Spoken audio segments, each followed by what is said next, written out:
आला होटल है आपका, बहुत बढ़िया होटल है, एक ब्रांड है, आज आप कहीं और बैठे हैं। यही हालात रहे तो शायद अगली मुलाकात हमारी सड़क पे होगी। अरे इनकी कहाँ हिम्मत है, ये तो इकट्ठे नहीं हो सकते हैं। बिल्कुल, आप अपने बच्चों को क्या देके जाएंगे अगर कल को ये होगा कि हमारे पिताजी ने कुछ नहीं किया। उनके पिताजी तो कोई डीसी लग के चला गया कांगड़ा का, कोई एसपी लग के चला गया। हमारा टाइम तो निकल गया, हम तो हाथ जोड़ के निकाल दिया। आज की जो जनरेशन है, आप जानते हैं कि almost 70% of the India population वो 30-35 साल की रेंज में है। भरी जवानी में बूढ़े कर दिए इन लोगों ने। ये 30-35 साल वाला जो बंदा है ना, उसके अंदर जज्बा है, उसके अंदर गुस्सा भी है, उसके अंदर सहनशीलता जो हम लोगों में थी ना जी, अब नहीं है, वो अब नहीं है। जहाँ बड़े जहाजों के अंदर जो एक इंटरनेशनल गेस्ट को लेके आओगे, वो कौन सी सड़कों पे लेके जाओगे और कौन सी गलियों में लेके जाओगे, यहाँ बंद करके ना चलना पड़ेगा क्योंकि सीवरेज नहीं है। कभी सुना था कि ऐसा स्मार्ट सिटी भी होगा यहाँ पर सीवरेज का प्रबंध ही नहीं होगा। मैक्लोडगंज आज की डेट में आपको किस तरह का हब लगता है? क्योंकि इस वजह से महामहिम दलाई लामा की छवि की भी इन लोगों ने धज्जियां उड़ा कर रख दी। आपको याद होगा जब वो आए थे यहाँ पर, तो शहर की इकॉनमी क्या थी, और ये 2 होटल धौलाधार और बागपू, इनके अंदर तो 6-6 महीने की वेटिंग होती थी। तो नालायक कौन है कि आज आपके टूरिज्म के होटल भी खाली हैं? इनको तो छोड़िए, तो प्राइवेट सेक्टर में अपने लिए क्या किया आप लोगों ने? आप यकीन करेंगे, धर्मशाला के अंदर प्राइवेट इन्वेस्टमेंट है 20,000 करोड़ से ऊपर है। कितनी? 20,000 करोड़ से ऊपर इन्वेस्टमेंट लाने के लिए पुरानी बीजेपी सरकार उसको तबाह कर दिया यार आप लोगों ने। फिर जो नेता लोग हैं उनसे मेरा सवाल है कि फिर ये घोंसले क्यों करते हैं? स्वर्गीय बाली जी एक डीलक्स एसी बस मैक्लोडगंज से शुरू की थी। मुझे याद है खुद बस में बैठे, नीचे अड़ती थी, वो बैठ गए कि साथ के साथ पीछे PWD था, सारे डिपार्टमेंट से खोदो कि सड़क मैंने ऊपर पहुंचानी है, वो पर वो था जज्बा। यही बात है कि GS वाली साहब को लोग याद करते हैं। आप लोगों को क्यों याद रखेंगे कि आप लोगों ने हमारा बेड़ा गर्क किया था? और आज क्या हालात है, पिछले 6 सालों से वो लोग ऊपर ही नहीं जा रही है। 6 साल क्यों? किसी नेता में इतना दम नहीं है कि वो जाए और रोड खुलवा कर दिखाए? अगर एक छोटी डीलक्स बस्ती से लेके आया था ना ऊपर, तो पुलिस वाले उसका चालान कर देते हैं। क्यों? जवाब SP साहब, DC साहब, जवाब क्या चला हुआ है मैक्लोडगंज के अंदर? चलान गंज रख दो इसका नाम। फिर लोकल हिमाचली कितने लोगों को रोजगार दे रही है आपकी इंडस्ट्री यहाँ पे? 20 to 20 हज़ार। और आप लोग दावे करते हो बद्दी ब्रोटी वाला दूसरा नालागढ़ की, जहाँ पे दूसरी इंडस्ट्री 30% हिमाचली है, 70% बाहर के हैं। तो जो लोग अपने लोगों को रोजगार दे रहे हैं उनके लिए आप क्या कर रहे हैं? जो कौन सा सिस्टम लगता है बाबा साहब आपको कि डेड इन्वेस्टमेंट नहीं है यहाँ पे, जहाँ पे बड़े बड़े सपने दिखाते हैं कि आज मौका मिले तो सारे होटल बेच के भाग जाए। यह लॉजिक डिसइन्वेस्टमेंट, लोग भागने के लिए तैयार हैं, फिर खरीदेगा कौन? बात वही आ जाएगी जिस तरह से आम आदमी आरोप लगाता है कि ये लोग भागेंगे तो औने पौने दाम पर नेताओं की जमात इन होटलों को ले लेगी, तो पहले ले लो। मनकोटिया जी आए थे एक बार, टूरिज्म मिनिस्टर। हाँ आए। वो शायद उनके बाद टूरिज्म मिनिस्टर को नहीं आया। नहीं को नहीं आया। लेकिन क्यों? 25% एम्प्लॉयमेंट है जो टूरिज्म देता है, वो इतनी इम्पोर्टेंस नहीं है कि आप उसके लिए डेडिकेटेड मंत्री बनाएं। देना जवाब मौजूदा सरकार आप हैं, इसमें कैबिनेट रैंक रघुवीर सिंह बाली को दिया, मंत्री बनाने में क्या हर्ज था? फुल फ्लैश दे देते। लेकिन एडजस्टमेंट, क्योंकि वो नया लड़का है, सरकार कहती है कि कांगड़ा एयरपोर्ट एक्सपेंशन पे हम 8-10 हज़ार 15 हज़ार करोड़ फूंक देंगे। आपका मैक्लोडगंज सीधा करने में कितने से करोड़ लगेंगे? हमें पर 20-30 करोड़ दे दे, हम उसी में कर लेंगे। कि वोट डालने से पहले सोचो, ये ना सोचो कि ये बीजेपी है, ये कांग्रेस है, ये देखो कि आपके जो जुड़े मुद्दे हैं वो कहां पर है।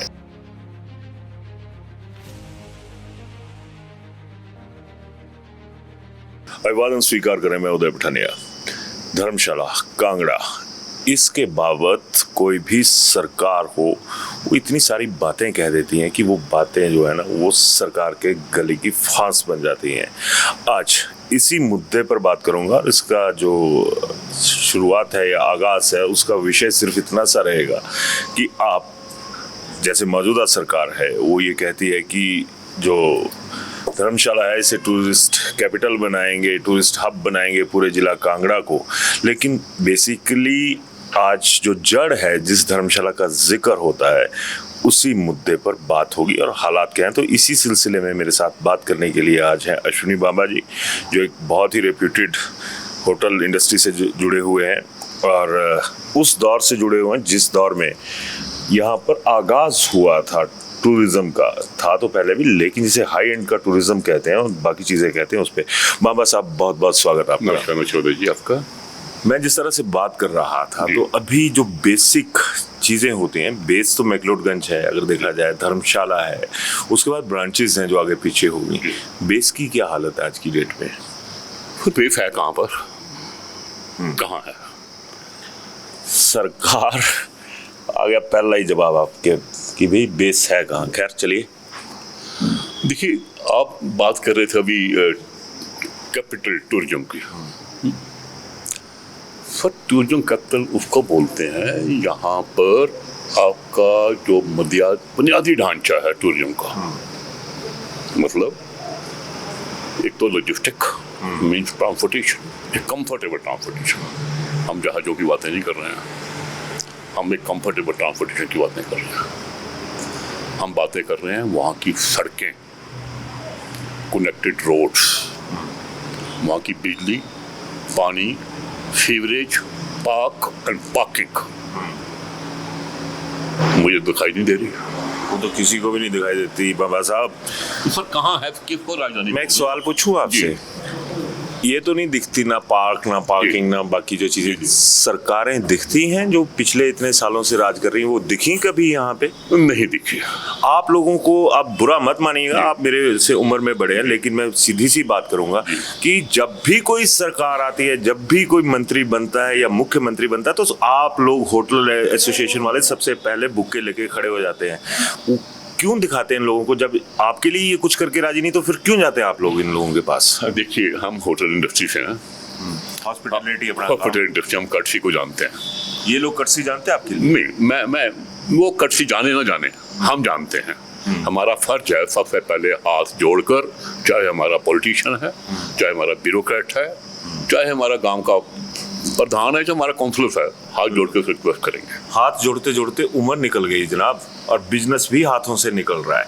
आज आप आला होटल है, आपका बहुत बढ़िया होटल है, एक ब्रांड है, आज आप कहीं और बैठे हैं। यही हालात रहे तो शायद अगली मुलाकात हमारी सड़क पे होगी। नहीं आप ठीक कह रहे हैं। देखिए हम होटल वालों का एक ना इमेज बन गया हुआ है, ये तो फूट बूट वाले हैं, ये तो चिट्ठियाँ लिख लेंगे, प्रेस कॉन्फ्रेंस दे रही इंटरव्यू कर लेंगे, इसके बाद इस सड़कों पर थोड़ा आएंगे। अरे इनकी कहाँ हिम्मत है, ये तो इकट्ठे नहीं हो सकते हैं। बिल्कुल बिल्कुल, जितने भी इसी टूरिज्म इंडस्ट्री से जुड़े हुए लोग हैं ना, बाबा साहब ने एक बहुत बड़ा सवाल आप लोगों के सामने रख दिया है, और इन्होंने सवाल रखा, और मैं अगर अपनी भाषा में कहूँ तो एक बहुत बड़ी चपत जड़ के रख दी है उस सिस्टम के ऊपर जिसके आप हिस्सेदार हैं, जिसके आप कर्णधार हैं। आगे तो सर सवाल वही है, जो ये इमेज है ना वो तब तक बनता है जो आपने बोला, मैंने बुक्के दे दिए जी, हाथ जोड़ दिए, मेमोरेंडम दे दिए, डेलीगेशन में लगे, उसके बाद कुछ नहीं हुआ ना जी। तो सर अब टाइम आ गया है। कैसा टाइम? अब टाइम आ गया है अपनी आवाज को बुलंद करने का, इस बंद कमरों की प्लेटफॉर्म पे बाहर निकलकर सड़कों के ऊपर एक प्रोटेस्ट करने का। आप तो आ गए। ये जो नेताओं की जमात है, ये जो या जो एडमिनिस्ट्रेटर जिला कांगड़ा में अगर मैं बात करूं तो चाहे डीसी लगे चाहे एसपी लगे, एक इनका वो जो ये होता है ना कि जिसे क्या कह सकते हैं कि जो इनका रिज्यूमे है एडमिनिस्ट्रेटिव, वो स्ट्रांग हो जाता है कि डीसी कांगड़ा रहे, डीसी एसपी कांगड़ा रहे। आम आदमी का कहाँ पे है? अगर उस हमारा जो रिज्यूमे है, जो आप अपने बच्चों को क्या देके जाएंगे अगर कल को ये होगा कि हमारे पिताजी ने कुछ नहीं किया? उनके पिताजी तो कोई डीसी लग के चला गया कांगड़ा का, कोई एसपी लग के चला गया। तो देखिए मैं ये कहना चाहता हूँ, जो आज के एडमिनिस्ट्रेशन है, चाहे वो डिप्टी कमिश्नर हैं, चाहे वो एमसी के चुनिंदा ऑफिसर्स हैं या बाकी लोग हैं, दे आर नॉट ब्यूरोक्रेट्स। एक बड़ी अंग्रेजों की बनाई हुई एक भाषा है bureaucrat. They the public servant. Diplomats को भी पीछे छोड़ गए। Yes, they the public servant. उनको ये तो समझना चाहिए। सर्वेंट है। एग्जैक्टली उल्टा हो गया है, उल्टा हो गया है। वो अपने आप को मालिक बोलते हैं। They complete the owner of that area. वही है ना कि पूरी एप्लीकेशन लिखो, नीचे लिखने पड़ जाएगा कि योर्स ओबीडिएंटली, योर्स फेथफुली, है ना, ऑनर नहीं लिखा जाएगा किसी की मैं तुम्हारा मालिक। बिल्कुल। लेकिन सर मैं एक चीज़ बताना चाहता हूँ, हमारा टाइम तो निकल गया, हम तो हाथ जोड़ कर निकाल दिया। लेकिन आज की जो जनरेशन है, आप जानते हैं कि almost 70% of the India population वो 30-35 साल की रेंज में आया है। भरी जवानी में बूढ़े कर दिए इन लोगों। ये 30-35 साल वाला जो बंदा है ना, उसके अंदर जज्बा है, उसके अंदर गुस्सा भी है, वो कुछ कर सकता है, उसके अंदर सहनशीलता जो हम लोगों में थी ना जी, अब नहीं है, वो अब नहीं है। बिल्कुल सही बोल रहे। तो ये समझना चाहिए एडमिनिस्ट्रेशन को। थोड़ा सा उसी तरफ आ रहा हूँ, क्योंकि इतनी, अब मैं सामान्य भाषा में कहूँ कि इतनी मोटी चमड़ी है कि कोई फर्क नहीं पड़ता। खैर, जो मैक्लोडगंज के मुद्दे हैं वो क्या है अभी? देखो मुद्दे तो वही, शुरुआत वही है, हमें क्या चाहिए। देखियो, आपने बोला, अगेन मैं बोल रहा हूँ कि कैपिटल की बातें कर रहे हैं, और हम अम्यूजमेंट पार्क लेके आएंगे, हम ट्यूलिप पार्क लेके आएंगे, हम स्केटिंग रिंक लेके आएंगे, हम बड़े जहाज लेके आएंगे, हम कन्वेंशन सेंटर लेके आएंगे।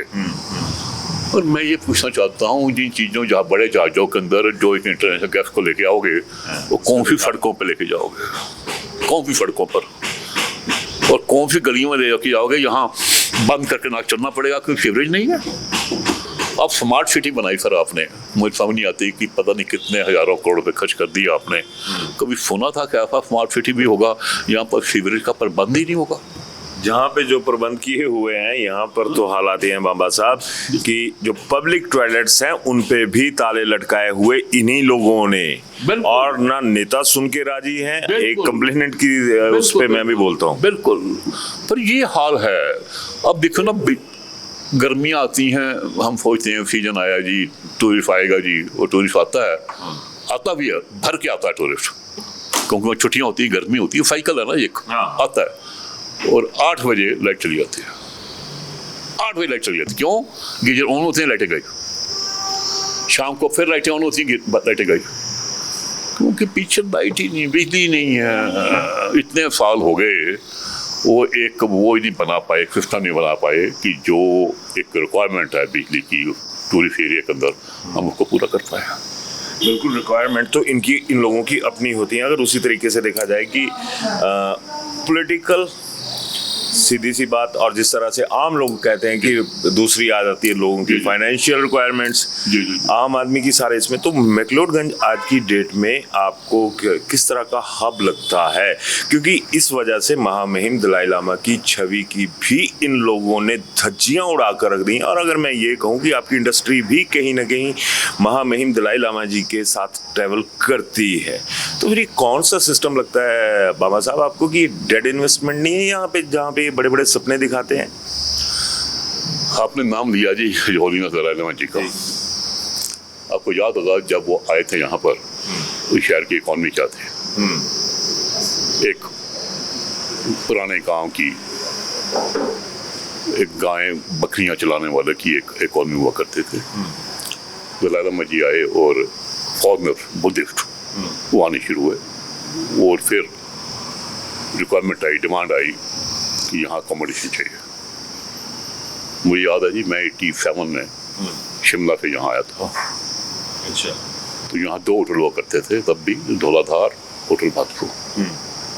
वो छोटे होटल कोतवाली बिहार में थे, एक रोज होटल था, एक शांति था, एक चढ़ी रोड के अंदर था वही ग्रेव्स कॉटेज के नाम पे। इन तीनों के अंदर जगह नहीं मिला करते थे। और ये 2 होटल धौलाधार और बागपू, इनके अंदर तो 6-6 महीने की वेटिंग होती थी।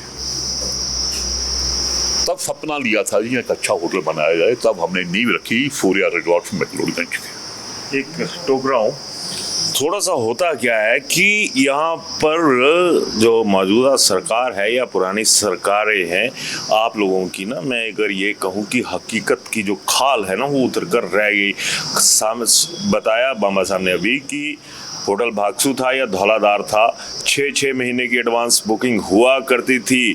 तो अब अगर मैं सामान्य भाषा में ही बात करूं तो नालायक कौन है कि आज आपके टूरिज्म के होटल भी खाली हैं? इनको तो छोड़िए, तो प्राइवेट सेक्टर में अपने लिए क्या किया आप लोगों ने, उस टूरिज्म के लिए क्या किया जिस टूरिज्म के जो दुकान है ना आप लोग सजा कर बैठते हो? खैर आगे।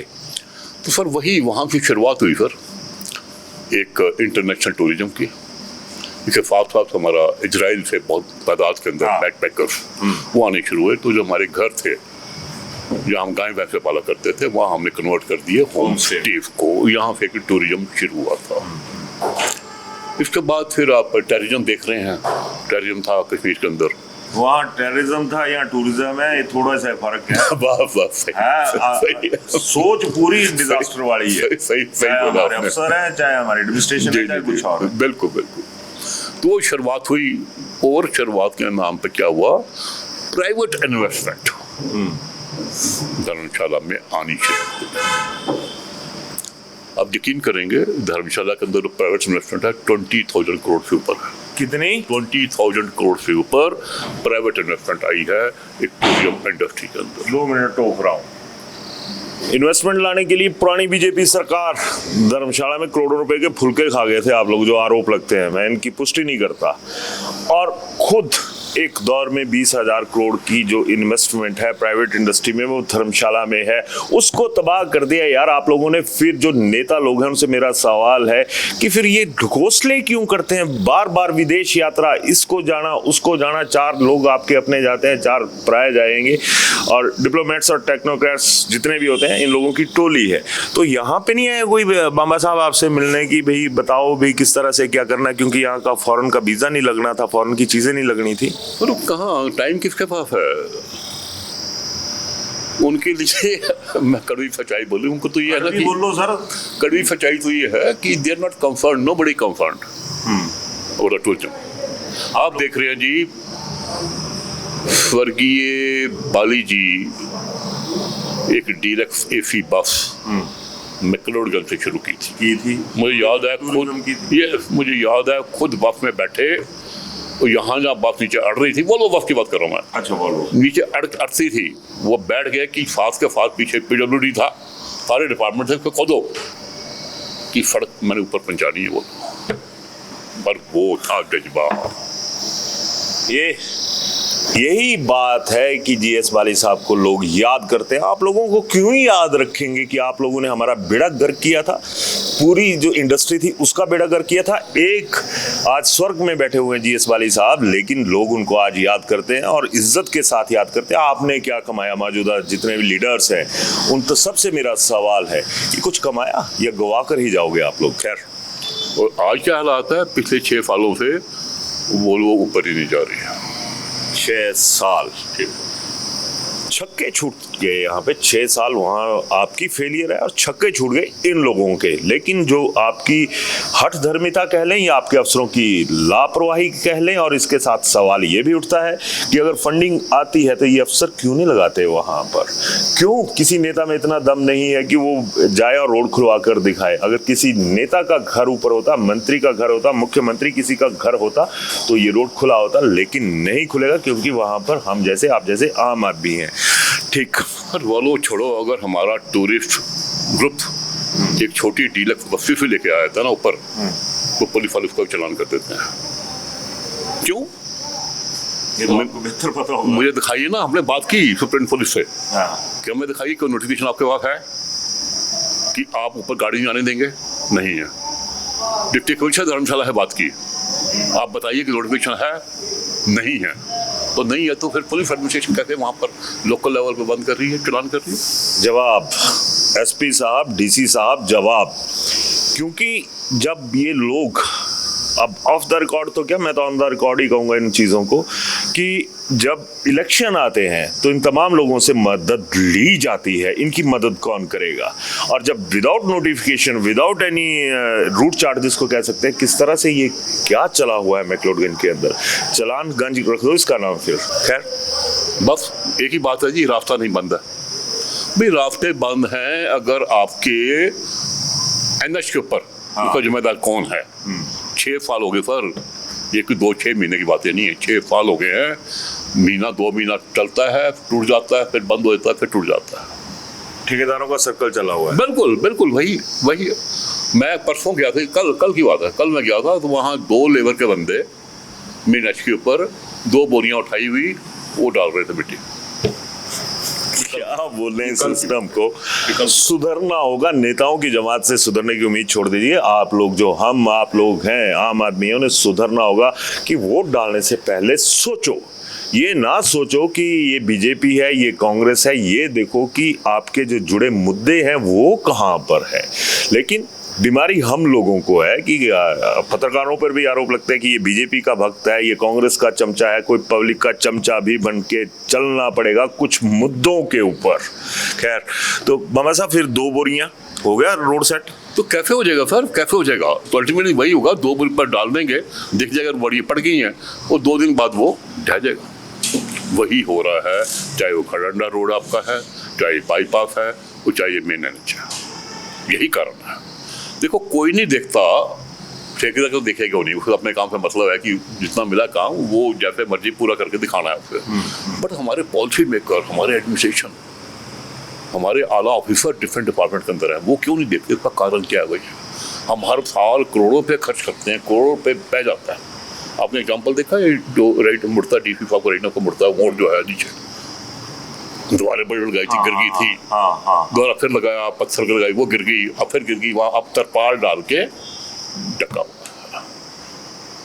यहाँ पर एक चीज आ गई कि ठेकेदार भी क्यों काम करेंगे अब आपका, क्योंकि आपके पास तो ठेकेदारों को देने के लिए पैसे ही नहीं हैं, और उसकी चपेट में कौन लोग आगे आ रहे हैं। अब थोड़ा सा मुद्दा चेंज कर रहा हूँ, कितने लोगों को, जो लोकल हिमाचली हैं, कितने लोगों को रोजगार दे रही है आपकी इंडस्ट्री यहाँ पे? हमारी इंडस्ट्री, आप ऑनर हैं, है ना, तो आपके नीचे कितने लोग हैं जो काम कर रहे होंगे आपके टोटल मिला के सभी के जितने भी इंडस्ट्री? फॉर एग्जांपल बताता हूँ, 20 कमरा का होटल है ना, तो 20 बंदे काम कर रहे होते हैं।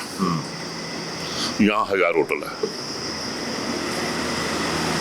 1000 होटल इन डिस्ट्रिक्ट कांगड़ा। कितने की आबादी होगी? 20,000। मैंने आबादी इसलिए पूछी क्योंकि मैं नालायक आदमी हूँ, मेरे को पता नहीं था, मैं 2 लाख ही कर देता। 20,000 की जो जॉब है वो यहाँ पर प्योर हिमाचली को मिल रही है, और आप लोग दावे करते हो बद्दी बरोटी वाला दूसरा नालागढ़ की जहाँ पे दूसरी इंडस्ट्री, और वहाँ पर 70% जो रोजगार है उसको हिमाचलियों के लिए बात करते हैं, और हकीकत यह है कि 30% हिमाचली हैं, 70% बाहर के हैं। तो जो लोग अपने लोगों को रोजगार दे रहे हैं उनके लिए आप क्या कर रहे हैं? जो 20,000 परिवार पल रहे हैं उसके लिए आप क्या कह रहे हैं? जो एडमिनिस्ट्रेटर्स हैं, जो टेक्नोक्रेट्स हैं, डिप्लोमेट्स हैं, ब्यूरोक्रेट्स हैं, ये सवाल उनके साथ है कि तुम व्हाइट कॉलर करोगे और दूसरा अपना हाथ मुंह पाँव सब कुछ काले करवा लेगा, फिर भी उसको कुछ नहीं मिलेगा।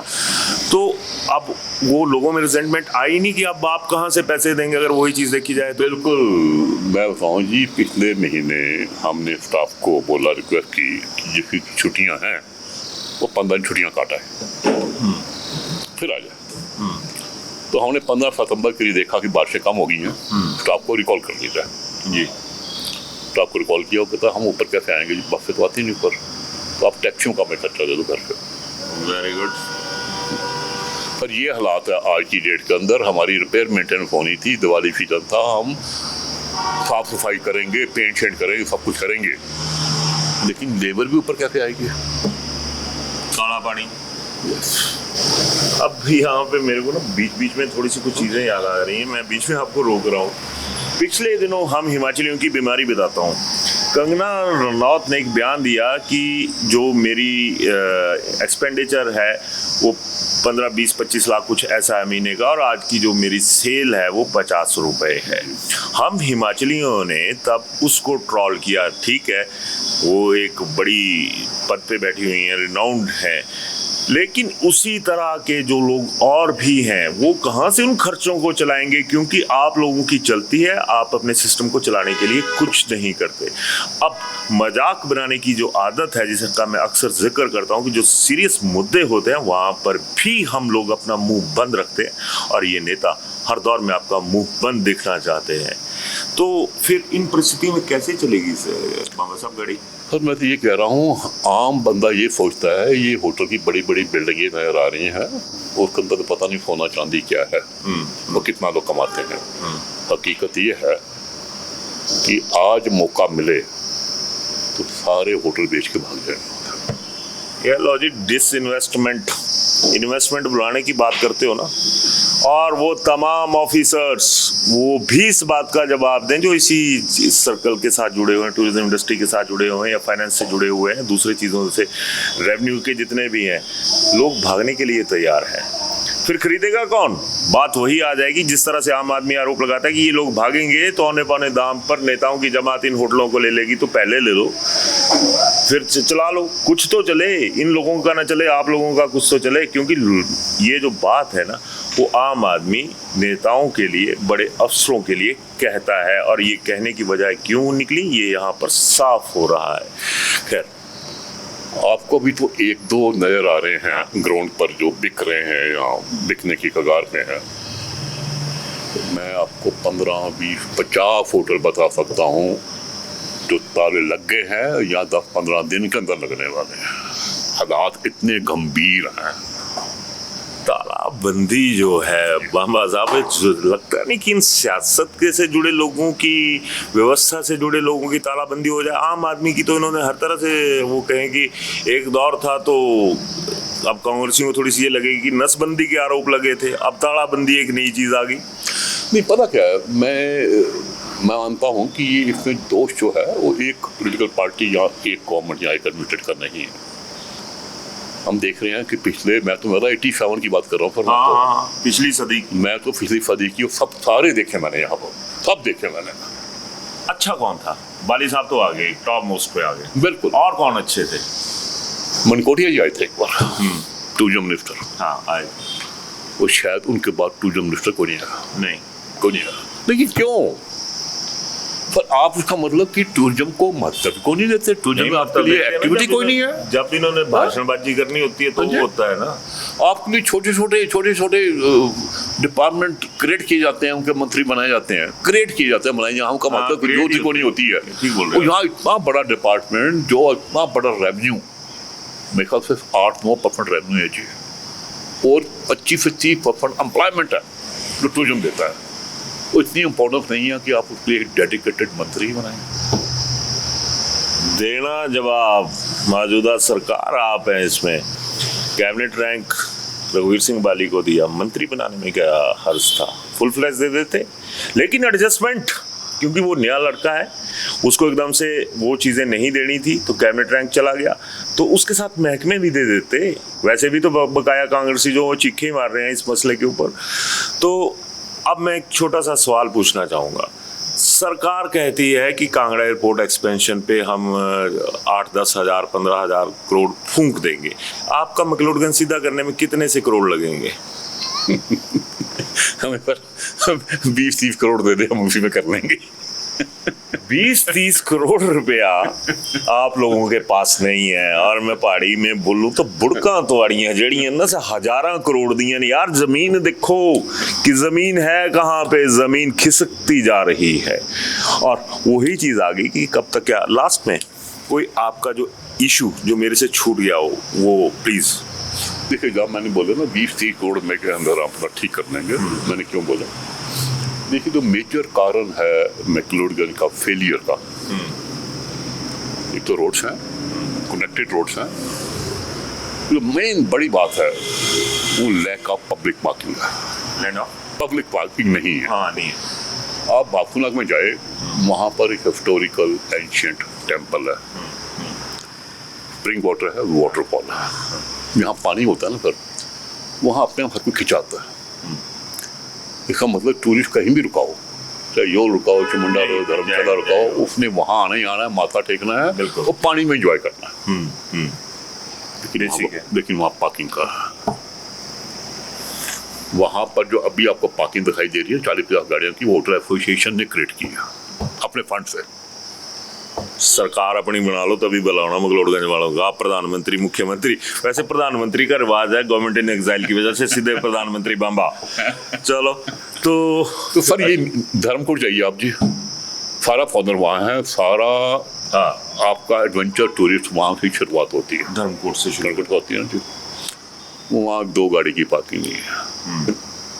नड्डी, कभी हम सुनते थे सनसेट पॉइंट है, अब सुनना ही रह गया, अब सुनना ही रह गया कि वहाँ पर पॉइंट पे तो खड़े होने की जगह भी नहीं है। नो। जितनी जगह थी वो दुकानें बन गई, बन गई। सारी दुकानें बन गई। गाड़ी बंदा ले आता है तो सोचता है मोड़ू कैसे, मैं बैक कैसे करूँ, मत जाता है वहाँ पर, कोई पक्की नहीं है। चर्च दुनिया जाती है सारा, वहाँ पाकी नहीं है। सर मैं आपको आपके माध्यम से मैं दोबारा रिपीट करना ऑफर दे रहा हूँ सरकार को। मैंने PWD मिनिस्टर विक्रमादित्य सिंह जी को इनवाइट किया, होटल में बुलाया, उनको जगह दिखाई बापू नाग के अंदर 5 कनाल जमीन, सरकारी जमीन, जिसके ऊपर एक पेड़ नहीं है। अच्छा। मैंने डिस्ट्रिक्ट एडमिनिस्ट्रेशन को दिखाई, पूरी को टीम लेके ऊपर गया। मैंने प्रेजेंट मेयर, प्रेजेंट काउंसलर को ऊपर लेके गया, दिखाया सारी जमीन। उसके बाद DFO साहब से बात की, उसके बाद उनको ऑफर किया कि होटल एसोसिएशन फंडिंग करके इसको बना देगी। मुझे आप खेल ली इसकी जो और इसकी क्लियरेंस है वो दिलवा दो। Nothing happened, nothing happened. उसका नतीजा ये है, अगर 50 गाड़ियां मैक्लियोडगंज भागपुर रोड पे आ जाती हैं तो जाम लग जाता है 50 गाड़ियों के अंदर। और यहाँ से खबर चलती जाती है मैक्लियोडगंज पैक, फुल पैक जी, जाम हो गया। ये नहीं पता कि 50 गाड़ियों ने ही जाम कर दिया। और होटल खाली रह जाते हैं पीक सीजन के अंदर भी। मुफ्त में नहीं, नेताओं की वजह से बदनाम। पहुंच ही नहीं पाता जी, गेस्ट पहुंच ही नहीं पाता। वो ये हालात है, ये ग्राउंड रियलिटी है ऊपर की। थैंक यू मामा साहब। कुछ और लास्ट में तो नहीं है इशू कोई और? नहीं, बस हम तो यही चाहते हैं कि राजधानी बहुत अच्छी बातें हैं, बड़े प्लेन बहुत अच्छी बातें हैं, आप बहुत अच्छे प्रोजेक्ट लाइए, हमें खुशी होगी। लेकिन आज जो बेसिक है ना जी, हमारी पार्किंग है, सड़कें हैं, सीवरेज है, वो पूरी कर दीजिए। धन्यवाद मामा साहब। तो एक हकीकत सामने आ गई, एक रोड मैप सामने आ गया जो सरकार का है, और जो असल में ज़मीनी रोड मैप है वो भी यहाँ पर सामने आ गया है। और जिस तरह से मैंने बात की कि हजारों करोड़ रुपए के प्रोजेक्ट को आप अपना ड्रीम प्रोजेक्ट बताते हैं, लेकिन जब आम आदमी की बात आती है जो यहाँ पर इस इंडस्ट्री को चला रहे हैं, उनके कोई प्रोजेक्ट आप लोगों को नज़र नहीं आते। 20-30 करोड़ रुपए की बात हो रही है, वो आपके पास फंड नहीं है, और दंड देने के लिए आपकी जो अफसरशाही है वो यहाँ पर बैठी हुई है। फिर किस मुंह से आज की डेट में चलते चलते पूछूंगा, बीजेपी वाले आते हैं आपके पास? कोई भी नहीं आता सर। कांग्रेस की तो वैसे नहीं आते, कोई भी नहीं आता।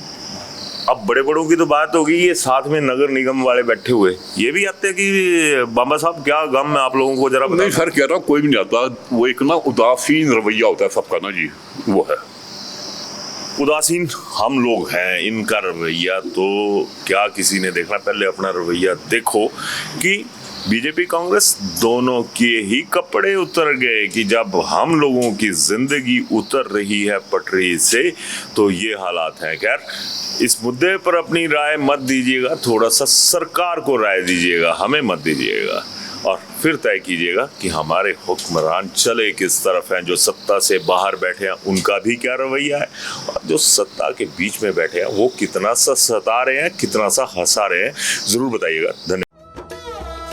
शिमला होटल, घर के बाहर घर जैसा अपनापन। अपने वेकेशंस को सुनहरी यादों में पिरोएं शिमला होटल के साथ। राजसी वैभव और राजस्थानी आव भगत जो देगी आपको एक रॉयल फील।